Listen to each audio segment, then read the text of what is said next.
नमस्कार, जय माता दी। मैं आचार्य इंद्र वशिष्ठ कारिका धाम ज्योतिष से आप सभी दर्शकों को बहुत बहुत स्वागत है। आज की इस वीडियो में बात करेंगे कर्क राशि और देव गुरु बृहस्पति का जो ट्रांजिट हो रहा है उसका क्या परिणाम होगा। यानी कि 23 अप्रैल को प्रातः सुबह देव गुरु बृहस्पति अपनी स्वराशि मीन राशि से राशि चक्र की पहली राशि मेष राशि पर गोचर करेंगे, जहां पर राहु महाराज पहले से ही गोचर कर रहे हैं। और फिर देव गुरु बृहस्पति 1 मई 2024 तक इसी राशि पर रहेंगे, जिसमें इनके साथ राहु 30 अक्टूबर 2023 तक रहेंगे। उसके बाद देव गुरु बृहस्पति अकेले चलेंगे। बीच में देव गुरु बृहस्पति वक्री भी होंगे, मार्गी होंगे। इस टाइम पीरियड में यानी कि 23 अप्रैल से लेकर के मई 2024 तक 1 मई 2024 तक क्या परिणाम होगा, कहाँ सावधानी और क्या कुछ मिल सकता है। देखिए, होता क्या है, सही समय पर सही चीज के लिए कोशिश करने पर तब फायदा होता है। जब थोड़ा ग्रह सही चल रहा हो, समय अपने अनुकूल चल रहा हो, तो उन दिनों पर किसी चीज के लिए कोशिश करने से लाभ हुआ करता है। विपरीत दिशा में ग्रह चल रहा हो तो कोशिश करने से लाभ कई बार नहीं हुआ करता है। तो आज कर्क राशि की बात करेंगे। कर्क राशि राशि चक्र में चौथे नंबर की राशि है। इसके स्वामी चंद्रमा कहे गए हैं। देव गुरु बृहस्पति का गोचर बहुत ज्यादा मायने रखता है। देखिए, दूसरे, पांचवें, नौवें, 11वें घर के कारक कहे जाते हैं। धनु और मीन इनकी राशियां हैं इस चक्र में, और 3 दृष्टियां मुख्य इनको प्रदान है। इस तरह से लगभग पूरा चक्र ही प्रभावित होता है, बहुत मायने रखता है। देव गुरु बृहस्पति को शुभ ग्रह कहा गया है, शुभता प्रदान करने में सबसे आगे कहा गया है। ऐसा भी लिखा गया है कि देवगुरु बृहस्पति की दृष्टि में अमृत है, जहां दृष्टि पड़ती है वहां बहुत सारी चीजें अच्छी हो जाती हैं। और दूसरा ये भी कहा गया है कि जहां देवगुरु बृहस्पति बैठते हैं, अगर किसी शत्रु ग्रह के साथ बैठे हैं तो कई बार स्थितियां थोड़ी विचारणीय रहती है। तो आइए शुरू करते हैं कि 23 अप्रैल को जब देवगुरु बृहस्पति मीन राशि से मेष राशि पर जाएंगे तो यहाँ पर आपकी राशि से 10वें भाव पे आ जाएंगे। 10वां भाव कर्म स्थान है, पिता का भी स्थान है, कार्य क्षेत्र है, नौकरी का विचार यहां से भी करते हैं। तो सबसे पहले तो मैं बताना चाहूंगा कि आपको इस टाइम पीरियड में अपने नौकरी का बहुत ध्यान रखना होगा। यहाँ पर थोड़ी लापरवाही, ज्यादा किसी पर भरोसा कर लेना, या थोड़ी अनगहली या थोड़ी सी लापरवाही भी आपके लिए नुकसानदेह सिद्ध हो सकती है। नौकरी में समस्याएं उत्पन्न हो सकती है।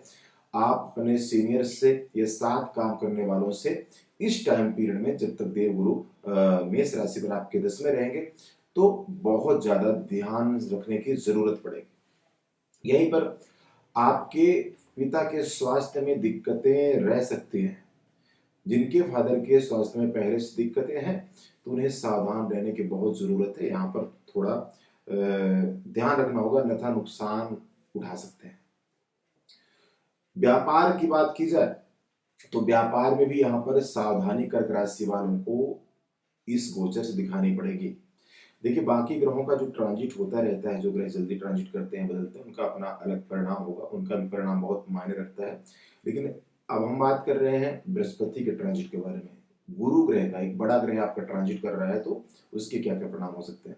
तो व्यापार में बहुत ज्यादा ध्यान रखने की जरूरत पड़ेगी। वैसे भी आपकी राशि सप्तमें शनि होकर के अष्टम भाव बैठे, अचानक से कोई नुकसान, कोई व्यर्थ विवाद से बचने की बहुत जरूरत है। 8वें घर में शनि, तो मैंने कई बार देखा है कई चीजों के लिए। तो देखिए, जिनको रिसर्च काम है, कोई शोध का काम है, तो उनके लिए बहुत अच्छा है। अन्यथा वाद विवाद से बचना चाहिए। अचानक से कोई चीजें खराब होती हैं जिससे पुलिस प्रशासन तक बात पहुंच जाए, कोर्ट कचहरी तक की बात भी पहुंच सकती है, और वाहन बहुत ध्यान से चलाना चाहिए। यहाँ पर इन बातों का ध्यान आपको रखना होगा। व्यापार में बहुत ज्यादा सावधानी रखनी होगी। अगर आपका खासकर पार्टनरशिप में व्यापार है तो फिर बहुत ज्यादा सावधान रहने की जरूरत है। इसके बाद बात की जाए तो बृहस्पति की पंचम दृष्टि आपकी राशि से दूसरे यानी कि आपके धर्म स्थान पर पड़ेगी, जिससे धन का लाभ भी, धन का आवागमन बना रहेगा। कुटुंब परिवार के साथ तालमेल बहुत अच्छा रहेगा। यहाँ पर अपनी बॉडी लैंग्वेज का ध्यान रखने की बहुत जरूरत पड़ेगी। बोल बाणी अगर आपने सही रखी तो बहुत सारी मुश्किलों से बच जाएंगे। पेट संबंधित समस्याएं परेशान कर सकती हैं। देखिए, लंग्स, लीवर्स, फेफड़े, फूड पाइप से लेकर के जितनी भी पेट से जुड़ी या ये समस्याएं हैं, जिनको पहले से उनको ज्यादा सावधान रहने की जरूरत पड़ेगी, और जिनको नहीं समस्या है उन्हें थोड़ा सतर्क रहना चाहिए, अपने खान पीने में, खाने पीने में विशेष ध्यान देना चाहिए। गुरु का अगर फायदा लेना चाहते हैं, बृहस्पति आपके भाग्येश भी बन रहे हैं और साथ में षष्ठेश भी हैं, तो अगर उनका फायदा लेना चाहते हैं तो आपको इस गोचर में, इस टाइम पीरियड में आपको सात्विक, शाकाहारी, धार्मिक, धर्मनिष्ठ, कर्मनिष्ठ रहने की जरूरत रहेगी। इससे आप अच्छा खासा फायदा गुरु को ट्रांजिट कर ले सकते हैं। देखिए बहुत सारे लोगों की कर्क राशि होगी, अब सबको बहुत ज्यादा फायदा नहीं मिलेगा, लेकिन जिनको प्रभाव किनको ज्यादा होगा, जिनको गुरु की दशा, महादशा, अंतरदशा चल रही होगी, जिनकी धनु मीन राशि है, जिनका धनु और मीन लग्न है, वैसे भी जो मैं आपको वीडियो में बताता हूं तो इसमें आपको राशि और लग्न दोनों से विचार करेंगे तो आप बहुत सटीकता से समझ पाएंगे कि आपको, आप पर ये वीडियो, ये जानकारी बिल्कुल सटीक बैठ रही है। तो यहाँ पर आपको सात्विकता आपको बहुत ज्यादा फायदा देगी। सबको फायदा बहुत सारा नहीं हो सकता, क्योंकि अगर बृहस्पति यहाँ पर भाग्येश होकर के आपके दसम भाव में गोचर कर रहे हैं, अगर आपकी कार्यशैली ठीक नहीं है, दिनचर्या ठीक नहीं है, आपके व्यवहार ठीक नहीं है, आपका चाल चलन ठीक नहीं है, या कर्म ठीक नहीं है, अब तो वैसे भी कर्म स्थान पर आ रहे हैं, तो हो सकता है आपको फायदा जहां मिलने वाला हो फायदा भी ना हो, नुकसान बढ़ जाए। इसलिए सावधानी रखनी बहुत जरूरत होती है। मैं अपने हर वीडियो में, हर उपायों में कहा करता हूँ लोगों को कि उपाय के साथ परहेज रखना, सावधानी रखनी बहुत जरूरी है अगर आप फायदा लेना चाहते हैं। आगे बात करते हैं, बृहस्पति महाराज की 7वीं दृष्टि आपके चौथे घर में पड़ेगी। अब यहाँ पर राहु की दृष्टि भी पड़ रही है, यहाँ केतु पहले से विराजमान है, गुरु की दृष्टि भी पड़ रही है, लेकिन यहाँ पर इसके बावजूद भी, विघ्न बाधाओं के बावजूद, अड़चने के बावजूद, देखिए जो लोग अभी मकान, भूमि, भवन, वाहन, मकान, इन चीजों का प्लान कर रहे थे, जमीन लेने का प्लान कर रहे थे, या कोई चीज खरीदना चाहते थे, उसमें अड़चने पड़ रही थी। कई बार होता है पैसे हैं फिर भी चीजें नहीं बन पाए, तो ये इच्छा आपकी जरूर पूरी होती है, यहाँ पर नजर आती है। आप भूमि, भवन, वाहन, मकान ले सकते हैं इस टाइम अवधि में, कोशिश करने से जरूर ले पाएंगे, ये पक्की बात है। 9वीं दृष्टि गुरु बृहस्पति की आपके छठे भाव पर पड़ेगी।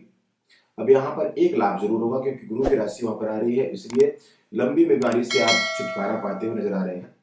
अब जिनको पहले से बीमारी चल रही थी, कि बीमारियां समझ में नहीं आ रही थी, डॉक्टर्स के रिपोर्ट्स में नहीं आ रही थी, तो वो बीमारी उभर के सामने आ सकती है, उसका पता लग सकता है और प्रॉपर इलाज हो सकता है। तो यहाँ पर एक ये फायदा भी आपको मिलता नजर आता है।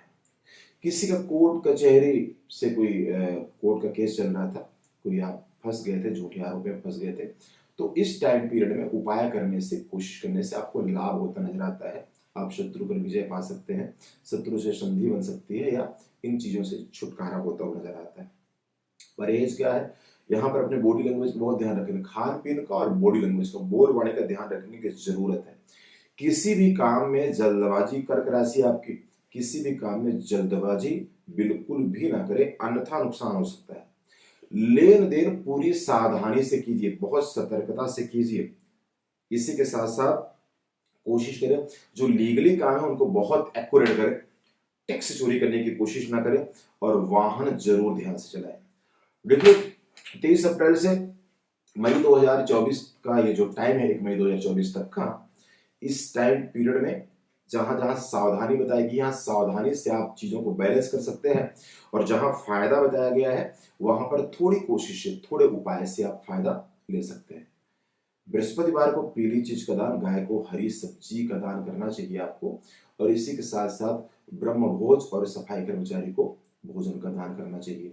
भगवान विष्णु के मंत्र का जाप, या ओम ग्राम ग्रीम ग्रोम सह गुरुवे नमः, इस मंत्र का जाप अगर आप इस टाइम पीरियड में करते रहते हैं तो आप बहुत सारी मुश्किलों से बचेंगे, बीमारियों से छुटकारा पाएंगे, और आपके कार्य जरूर सफल हो जाएंगे। तो बृहस्पति का गोचर के बारे में इस वीडियो में जानकारी दी है। मैंने पहले भी कहा अन्य गोचर का अपना अलग महत्व है, लेकिन गुरु का गोचर आपको यहाँ पर ये संदेशा दे रहा है कर्क राशि वालों के लिए। सावधानी जरूर रखें, वाहन चलाने का ध्यान रखें, तो आपको लाभ भी जरूर होगा। अगर नुकसान का भय है तो लाभ का भय है। भ्रमित होने से जरूर बचने की जरूरत है। कोई सलाह भी दे तो उसे बहुत सोच समझ करके डिसीजन, जैसे मैंने कहा जल्दबाजी ना करें। और यहाँ पर एक चीज की जानकारी और देंगे, जिनका खान पान थोड़ा सा मांसाहारी है, तो कोशिश करें वो लोग भी इस टाइम पीरियड में मांसाहार से बचे। अगर आप ऐसा करते हैं तो आपको भी गुरु के गोचर का एक अलग सा अच्छा फायदा यहाँ पर हो सकता है। बहुत बहुत धन्यवाद। जय माता दी।